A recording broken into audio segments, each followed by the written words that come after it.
រៀបសួរបាទបងប្អូននៅក្នុងសង្គម Facebook Channel YouTube TikTok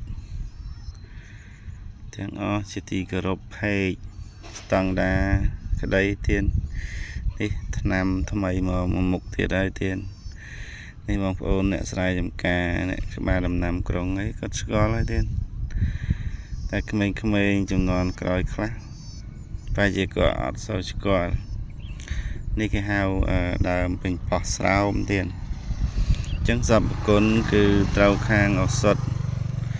គឺខាងឈឺសន្លាក់ទៀតឈឺក្បាលជង្គង់និយាយចំពាក្យចាស់គាត់ឈឺសន្លាក់ដៃសន្លាក់ជើងចុករយណាទៀតអញ្ចឹងគឺត្រូវនេះខ្ញុំដកយកមកធ្វើជាវីដេអូដើម្បីចែកជាទានជូនដល់អស់លោកបងប្រុសបងស្រីលោកយាយលោកតាជាពិសេសហ្នឹងគឺលោកយាយលោកតាភាគច្រើនគាត់តែងតែឈឺក្បាលជង្គង់ចុករយសពុនកៅឈឺសន្លាក់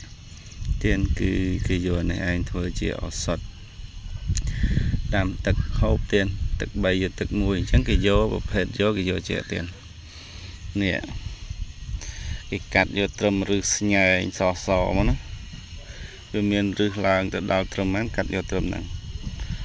ហូតមកដល់គល់វាក្រោមនៅដីនេះទៀតអញ្ចឹងមានន័យថាឫសវាឡើងមកដល់នេះនេះក្បែរកូនដៃខ្ញុំនេះហ្នឹងមកដល់ហ្នឹងអញ្ចឹងគេយកចាប់តាំងពីហ្នឹងមកហូតមកដល់នេះធ្វើជាឱសថដល់ពូកែស័ក្តិសិទ្ធិខាងសន្លាក់ទៀតបញ្ជាក់គឺពេញប៉ោះស្រោមសពគុណវាជាប្រភេទរុក្ខជាតិខ្ញុំមិនបានបញ្យល់ក្បោះក្បាយអីទេដោយសារគាត់ភាគច្រើនគឺអ្នកស្គាល់ហើយអញ្ចឹងហើយអាហ្នឹងបើអ្នកកើតរោគថ្លើមគេយកហូបជាមួយប្រម៉ោយដំរីតែកាត់ឫសអញ្ចឹងគេឱសថនេះវាឡើងនេះគេមើមថ្នាំប្រភេទថ្នាំវាជាឱសថហ្នឹងនេះដល់ត្រឹមឫសបងប្អូនឃើញហ្នឹងត្រឹមហ្នឹងចឹងកាត់ត្រឹមហ្នឹងប៉ាត់មកដល់ក្រោមនេះដល់មកដល់ក្រោមដាក់គល់លាងវាស្អាតឬអីហ្នឹងវាល្អទៀតតែនេះខ្ញុំដាក់ដាំវិញដើម្បីទុកជាឱសថក្រែងបងប្អូនណាគាត់ត្រូវការចឹងឃើញថានេះបងប្អូនស្គាល់ហើយវាជារុក្ខឱសថ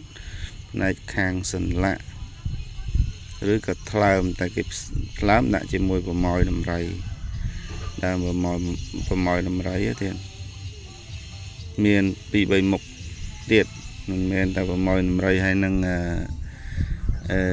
ដែលពេញប៉ោះទេអញ្ចឹងសូមជម្រាបប្រាប់គឺ